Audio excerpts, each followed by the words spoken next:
dhana yenyewe pia kunifahamisha nyuma, lakini hapo umesema ni dhana njema, kwa sababu Qur'ani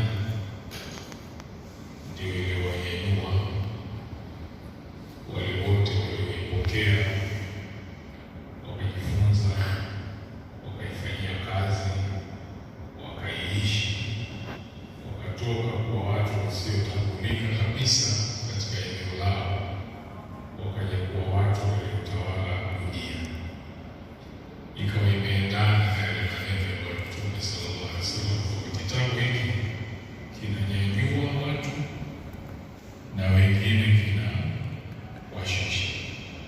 Kinakunyanyua ukikiishi, ukajifunza, ukaelewa, lakini ukakiishi. Ikawa ujifunzi, ukawa unasoma kama hadithi za watu waliopita, lakini unakiishi. Kwa hiyo ukisoma historia unaona wale waliokiishi na wao Qur'ani inawafanyia nini. Ukisoma historia unaona wale ambao hawakuishi Qur'ani inawafanyia nini. Bwana Mtume sallallahu alaihi wasallam ametufunza hivyo. Sehemu nyingine Qur'ani imefananishwa na neno la wazungu wanasema banquet, dhifa, maaduba, ambayo tumeambiwa Qur'ani hii ni dhifa ya Mwenyezi Mungu.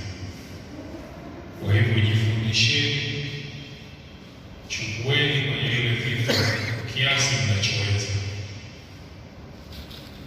Yote utaona ni pale, sio kuchukua kwa maana ya kusoma tu, lakini kuchukua kwa maana ya kuiishi Qur'ani. Wako watu sio Waislamu, lakini huwezi kuwashinda kwa kuizungumza Qur'ani. Huwezi kuwashinda kwa zile zinazoonekana ndio ala za Qur'ani. Huwezi. Wao sisi tumewaona kule Oxford University na wapi, yaani anajua fani zote, na kwa hivyo akikaa kwenye tafsiri ya Qur'ani wewe inabidi ujifunze kutoka kwake, lakini yeye haiishi Qur'ani. Kwa hiyo ni tofauti ya sisi na wao. Sasa baada ya kutaka tukae tuambiane hivi ni kusisitiza kwenye kuiishi Qur'ani, kwamba sasa mwamko ni mkubwa, viwanja vinajaa, zawadi zinatolewa, zinahamasisha kila mmoja anataka ahifadhi Qur'ani ili akashiriki, lakini kazi iliyopo sasa ni kuiishi Qur'ani ili kile unachokisoma na kukieleza kionekane kwenye maisha yao. Kwa hii ndio fikra ambayo sisi tuondoke nayo, tukaifanyie kazi. Namna gani tunaiishi Qur'ani?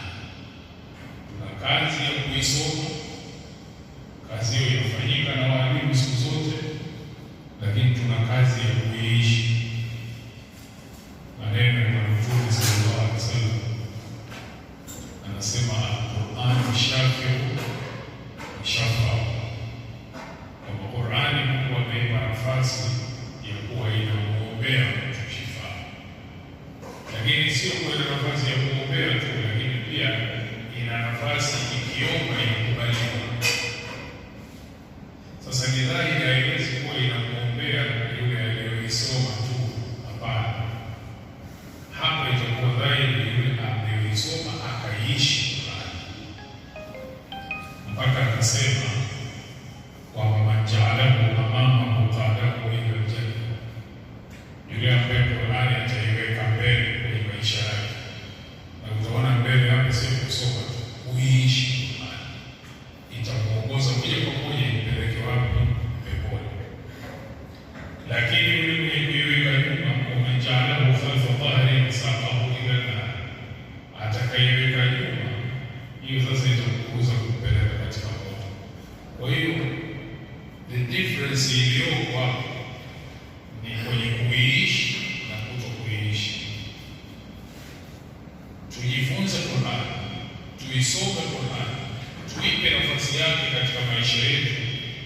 ambayo ni pamoja na kuiishi Qur'ani.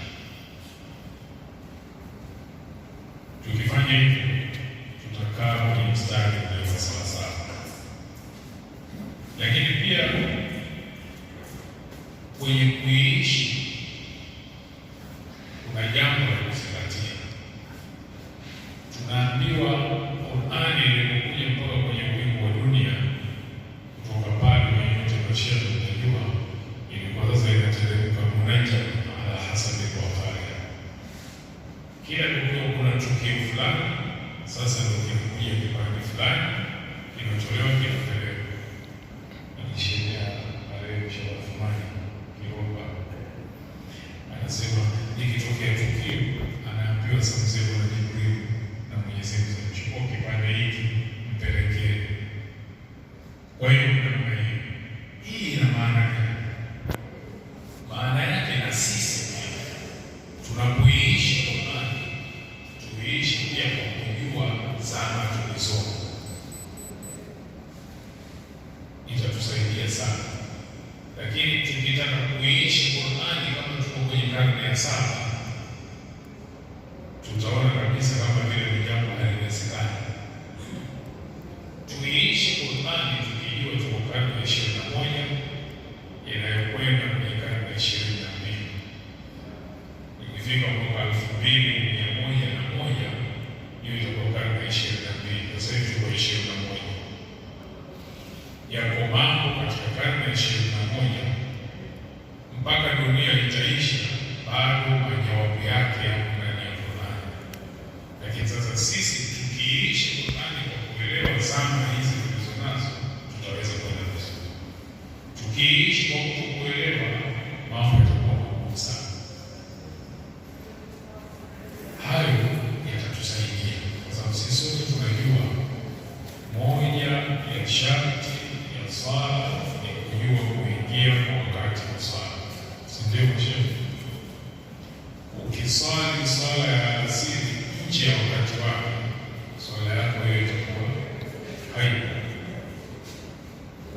Sasa dhana ndio hiyo, ujijue pale ulipo, ujue mazingira yanayokuzunguka, ujue watu uliokuwa nao, ili sasa uishi Qur'ani ukibeba hayo yote kichwani, utaweza kwenda sawasawa. Usipofanya hivyo, itakuwa ndio wewe unataka kuswali alasiri, lakini wakati wa alfajiri itakuwa tayari kuna tatizo kubwa, na mwisho wewe mwenyewe utaanza mpaka kujitilia mashaka kwenye ile imani yako. Kumbe tatizo tu umeshindwa kuishi Qur'ani katika wakati ulionao. Jambo lingine, wakati tunaisoma Qur'ani na ndio kuishi mwenyewe, kila kilichomo katika Qur'ani kina mafundisho. Sisi tuna namna gani tunayatumia mafundisho yale kuyafanyia kazi? Angalia kwenye sura Maryam. Bibi yule alipozaa Nabii Isa, Mwenyezi Mungu alimwambia akiulizwa, asema na mimi leo nimefunga, aashiria ulizwe mtoto. Nabii Isa alisema, tazama yale aliyosema. Asema inni Abdullah, mimi ni mja wa Mwenyezi Mungu. Atani alkitabu, amenipa kitabu. Wajaalani nabiyya, na kanifanya kuwa nabii. Wajaalani mubarakan aina kuntu, kafanya popote ninapokuwa mimi nakuwa na manufaa kwa waja wake popote pale ninapokuwa. Lakini pia wauswani bisalati wa zakati ma dumtu hayya. Mwisho wa barran biwalidati, mimi moja ya mambo niliyoamrishwa na kuhusiwa ni kuwa mwema kwa mzazi wangu. Wala yaj'alni jabbaran shaqiyya, kunifanya mwenye kiburi wala kunifanya mimi kuwa ni mtu mwovu. Sifa hizi ukizisoma kama unasoma tu ni kweli unapita, lakini ukizisoma kwa kuishi Qur'ani utaanza kujikagua wewe mwenyewe.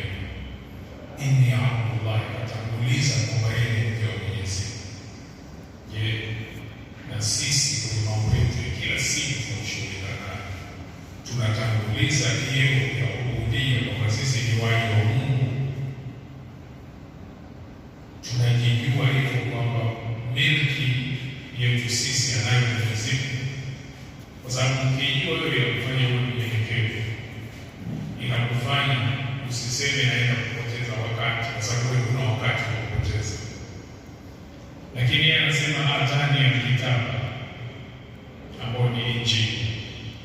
Sisi hatujapewa kwenye namna yake, lakini sisi tunayo ambayo ni Qur'ani. Ndio tumepewa, tunatambua, kwa sababu hapo ndio baada pengine muhimu sana kwenye kile ulichopewa, ukatambua thamani yake. Wakati fulani niliwahi kusema kwamba ukisoma Qur'ani kwenye kisa cha Nabii Musa, unaona Mwenyezi Mungu anatufundisha yeye anao utaratibu wa kuchagua. Kama kule kwa Nabii Adam, kile Allah aswafa Adam wa Nuh mpaka mwisho, unaona Mwenyezi Mungu anatuonyesha ana utaratibu wa kuchagua. Bwana Mtume sallallahu alaihi wasallam vile vile kwa jamani, mimi Mwenyezi Mungu kanichagua. Maana yake hii na wewe vile vile tumechaguliwa. Ukitaka kujua umechaguliwa, angalia uliokuwa nao. Sio wote wapo, wengine hawapo, wameshaondoka duniani. Unadhani kwa nini wewe? Angalia uliokuwa nao, pengine walikuwa na kuzidi zaidi kule kwenye madrasa kuliko wewe, lakini wewe ndio umeibuka umekuwa shehe, umekuwa na yule hajafika. Sio bahati mbaya, umechaguliwa. Sasa swali la kwanza ni unajua kama wewe umechaguliwa? Nabii Musa Mungu anamwambia nilitia mapenzi kwa watu, na niwekea wanapotokea watu wanakupenda. Inawezekana na wewe vile vile ukijikagua hadithi yako toka ulipotokea mtoto mpaka sasa, kama Mungu akutengenezea watu wa sawasawa, usingekuwa hivyo ulivyo wewe, ungekuwa kitu kingine cha hatari kabisa, na wewe ungekuwa hujiwezi chochote. Kwa hiyo wale watu waliowapo kusimamia wangekuwa watu wabaya, ungekuwa umekwisha kupita kwenye mlango huo, kwa sababu umechaguliwa. Sasa swali la kwanza ni unajua kama wewe umechaguliwa? Na pili, hivi unavyoishi, mambo unayoyafanya, unavyoingiana na watu, unadhani ndio namna nzuri ya kushukuru kwa kuchaguliwa? Kwa hivyo ni vitu vizima sasa kuiishi. Kwa hiyo Nabii Isa akasema mimi mja Mwenyezi Mungu nimepewa kitabu, kisha wajaalani nabii. Sasa inawezekana mimi na wewe hatujafanya kuwa manabii, lakini tumefanya ndio warithi. Kwa hiyo unalitambua. Nilimwambia mmoja katika mashairi vijana, aliambia bahala, sasa pale bahala kila kiamka nasikia watu wamekaa huko, mtu kupigwa panga kwa kanifanya na mwana mimi naona wale nataka kuhama. Nikamwambia bwana, ukihama maana umekwisha, kwa sababu Mwenyezi Mungu akupeleka pale kwa bahati mbaya, una kazi unatakiwa ufanye. Yaani hayo yote yale yanakusubiria ndio unaamshwa mzee, kwa umelala. Sasa tunafanya nikamwambia hatua ya kwanza, wale watu ndio wajue kwa pale kwenye mtaa ule kuna shehe wote wanajifanya vitu kwenye utaratibu tuweka maulidi, na kwa kuwa wewe una msikiti, wale msikiti wote wale utawaalika, na wao wanakuwa wasimamizi wa maulidi, na wale vijana wale ambao wanapiga mapanga au wanakuwa walinzi wa magari ya watu na nini, na mchele kwa wingi. Kwa sura hii ndio una stamp ile authority yako kwamba huko. Lakini pia kufanya mfano ulete kwa wilaya, ulete kwa polisi wa pale na nini, ili uwe unasende usiku kwa wale watu wale, kwa maana mambo hayawezi kuwa kama zamani. Baada ya hapo utaendelea, lakini ukiondoka kuisha. Kwa hiyo kafata utaratibu ule, mambo yabadilika. Kwa hiyo wajaalani nabii, sisi hatuko, lakini sisi ndio warithi. Unajua hilo, na kama hilo unalijua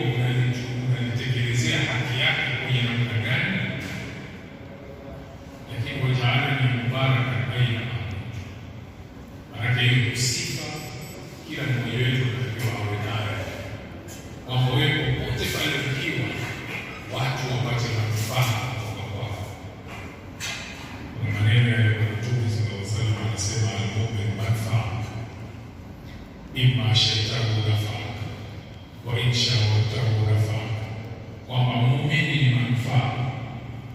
Ukitembea naye unapata manufaa, ukimtaka ushauri unapata manufaa, na kila jambo katika mambo yake ni manufaa. Wajaalani mubaraka aina maabudu. Wewe ule mtaani wako huko hivyo, yaani watu wakukimbilia kwamba wewe ni part ya solution kwenye familia yako huko hivyo. Mzee wa Qur'ani, watu wanakuja kwako, au watu ukitokea kwenye kikao cha familia wanasema bismillah, kaja. Kwa sababu Mtume sallallahu alaihi wasallam anaeleza siku ile jeneza linapitishwa, na mashehe mnajua aliuliza amustarihu au mustarahu.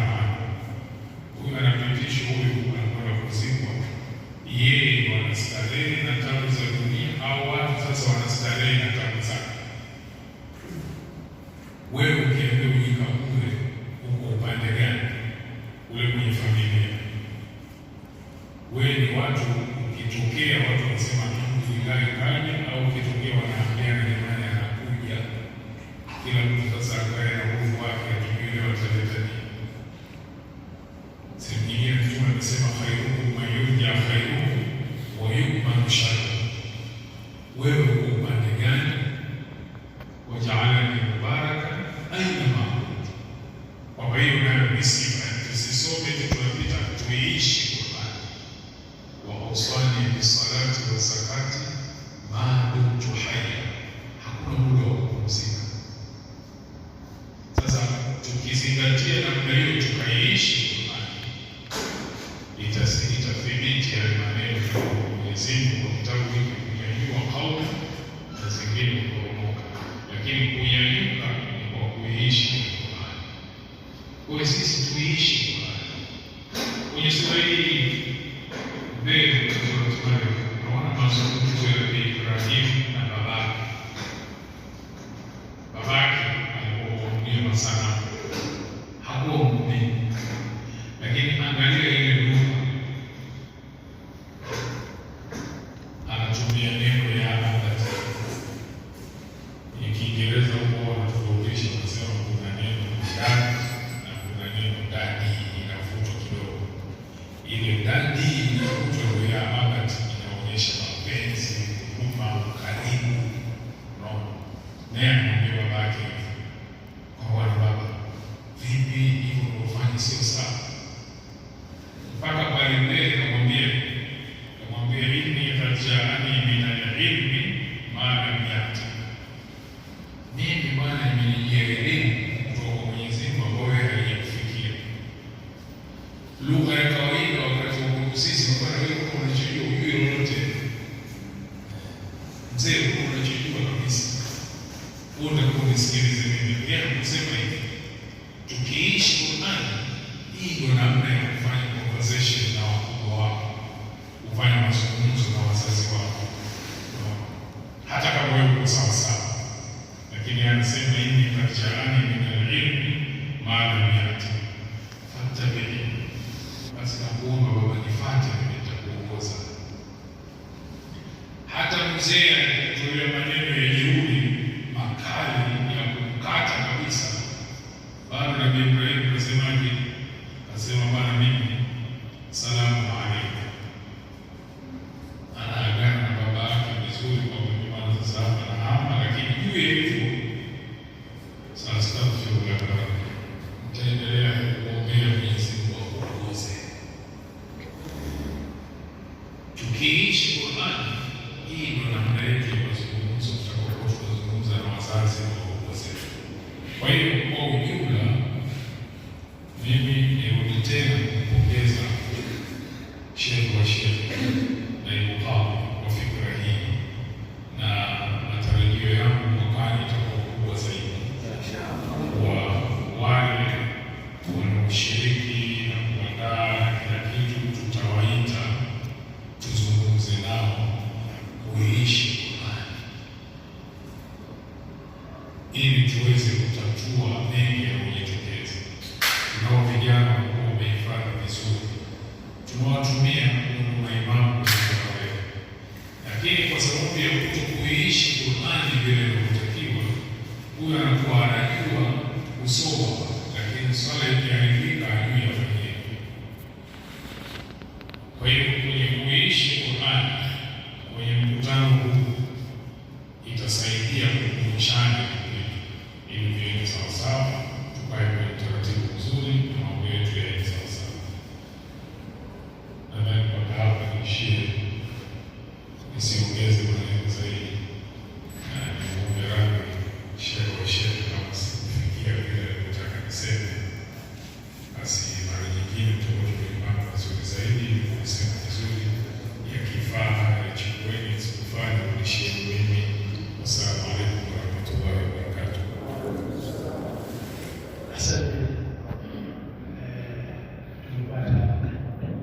Sasa